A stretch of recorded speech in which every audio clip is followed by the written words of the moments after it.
और इस बीच मशरिक़ वस्ता से एक और बड़ी खबर आ रही है कि लबनान और इजराइल के दरमियान बातचीत की शुरुआत हो रही है। जी हां, लबनान में आपको याद होगा कि जब इजराइल, अमेरिका और ईरान के दरमियान जंग शुरू हुई थी, उस वक्त लबनान पर इजराइल ने बहुत ज़बरदस्त और भयानक हमले किए थे। और इसके अलावा लबनान से भी हिजबुल्लाह के जो मुजाहिदीन हैं, उन्होंने बड़े पैमाने पर इजराइल पर भी रॉकेट दागे थे और इजराइल में भी काफ़ी तबाही मचाई थी। लेकिन लबनान में काफ़ी बड़े पैमाने पर जानी और माली नुकसान हुआ था। हालांकि अमेरिका की मुदाखलत के बाद, अमेरिका की सालसी के बाद, अब इजराइल और लबनान के जो वफूद हैं वो एक तरह से बातचीत के टेबल पर आ रहे हैं, बातचीत करने के लिए तैयार हो रहे हैं। दरअसल वाशिंगटन में इजराइल और लबनान के दरमियान मुज़ाकरात का आगाज हो रहा है और अमेरिका में जो इजरायली सफीर हैं यहील लीडर जो इजराइल से हैं और लबनानी सफीर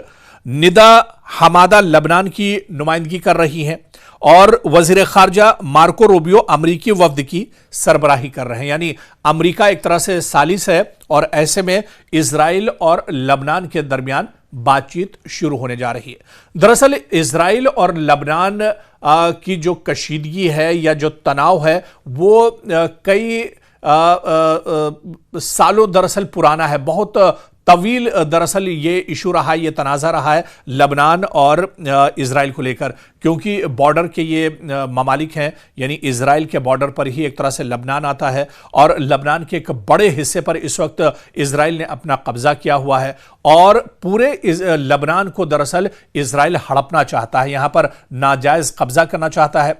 जबकि लबनान में एक बहुत छोटी सी ताकत है, हिजबुल्लाह मुजाहिदीन की एक बहुत छोटा सा ग्रुप है और ये हमेशा से इजराइल के नाक में दम किए रहते हैं, लगातार मज़ाहमत करते रहते हैं। और इस बार भी जब इजराइल, अमेरिका और ईरान के दरमियान बड़े पैमाने पर जंग हुई तो इसका फायदा उठाते हुए इजराइल ने लबनान पर हमला कर दिया और लबनान के काफी अंदर तक इजराइल एक तरह से घुस चुका है, यहां पर इंक्रोचमेंट कर चुका है, नाजायज कब्जा इजराइल लगातार लबनान में कर रहा है। तो ऐसे में हिजबुल्लाह की तरफ से लगातार कार्रवाई की गई और जब लबनान के सामने या हिजबुल्लाह के सामने इजराइल की एक नहीं चली तो फिर इजराइल को आखिरकार बातचीत के टेबल पर आना पड़ा है और अमेरिका अब यहां पे सालिस का किरदार अदा कर रहा है। मार्को रूबियो अब एक तरह से उनकी सरबराही में यह पूरी बातचीत हो रही है। वॉशिंगटन के अंदर लबनान और इजराइल के जो डेलीगेशन है, जो वफूद हैं, वो अब मिल रहे हैं और इनके दरमियान बातचीत एक तरह से शुरू हो रही है। हालांकि बातचीत, जंग जो है वो मसले का हल नहीं है, बातचीत से ही मसला हल हो सकता है। लेकिन क्योंकि इससे पहले भी लबनान और इजराइल के दरमियान में बातचीत होती रही है, एक टेबल पर ये बैठते रहे हैं, लेकिन यह मसला हल नहीं हुआ है। दरअसल इजराइल इस मसले को हल नहीं करना चाहता है। इजराइल की नीयत दरअसल पूरे लबनान को हड़पने की है, इस वजह से यह मसला हल नहीं हो रहा है। तो ऐसे में एक बार फिर जब अमेरिका की सालसी में इजराइल और जो लबनान है एक टेबल पर बैठने जा रहे हैं, क्या मसला हल हो पाएगा? क्या बात टेबल पर आने के बाद बातचीत के जरिए से बात बन पाएगी? ये देखना भी बहुत अहम होगा। या किस नतीजे पर यह बातचीत पहुंचती है? क्या अमेरिका का दबाव लबनान और इजराइल पर होगा? क्या अमेरिका चाहेगा कि लबनान और इजराइल के दरमियान भी मुस्तकिल तौर पर जंग रुकनी चाहिए, मसले का हल निकलना चाहिए?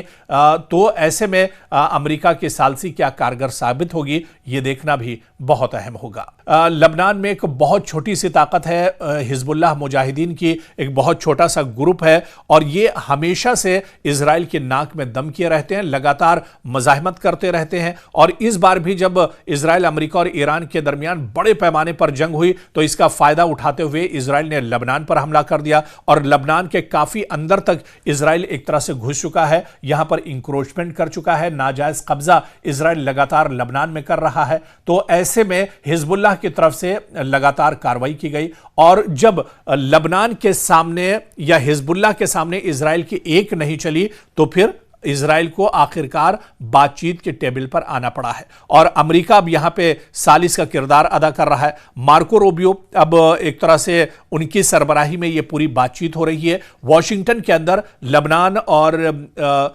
इजराइल के जो डेलीगेशन है, जो वफूद हैं, वो अब मिल रहे हैं और इनके दरमियान बातचीत एक तरह से शुरू हो रही है। हालांकि बातचीत जंग जो है वो मसले का हल नहीं है, बातचीत से ही मसला हल हो सकता है। लेकिन क्योंकि इससे पहले भी लबनान और इजराइल के दरमियान में बातचीत होती रही है, एक टेबल पर ये बैठते रहे हैं, लेकिन ये मसला हल नहीं हुआ है। दरअसल इजराइल इस मसले को हल नहीं करना चाहता है। इजराइल की नीयत दरअसल पूरे लबनान को हड़पने की है, इस वजह से यह मसला हल नहीं हो रहा है। तो ऐसे में एक बार फिर जब अमेरिका की सालसी में इजराइल और जो लबनान है एक टेबल पर बैठने जा रहे हैं, क्या मसला हल हो पाएगा? क्या बात टेबल पर आने के बाद बातचीत के जरिए से बात बन पाएगी? यह देखना भी बहुत अहम होगा। या किस नतीजे पर यह बातचीत पहुंचती है? क्या अमेरिका का दबाव लबनान और इजराइल पर होगा? क्या अमेरिका चाहेगा कि लबनान और इजराइल के दरमियान भी मुस्तकिल तौर पर जंग रुकनी चाहिए, मसले का हल निकलना चाहिए? तो ऐसे में अमेरिका की सालसी क्या कारगर साबित होगी, यह देखना भी बहुत अहम होगा।